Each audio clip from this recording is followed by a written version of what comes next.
One of the unique things about the Golden Gate Bridge that actually affected its building was the fact that it actually spans over a Civil War fort.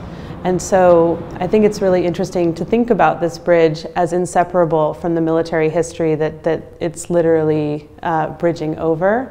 I've only lived out here for a few years, and it's really struck me how much military history there is here. It's kind of embedded into the fiber of the city, and yet we often have an idea about San Francisco being a very kind of anti-war, radical place. So I'm relying heavily on the metaphorical resonance of the Golden Gate Bridge to talk about a gap that I'm trying to bridge between civilians and service members, specifically using art as a connector.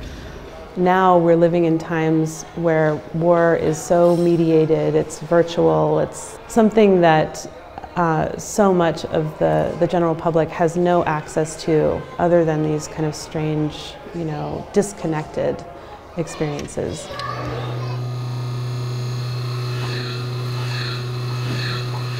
My project for the International Orange exhibition has 3 parts.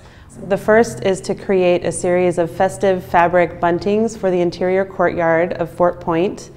The second is to put together a display of trench art objects, which are artworks made by soldiers in the context of war. And the third part is to actually lead workshops with contemporary service members, especially female veterans and the public, on this idea of wartime creativity. In the workshops, we are actually using historical examples of trench art as conversation pieces to start a dialogue about contemporary war experience.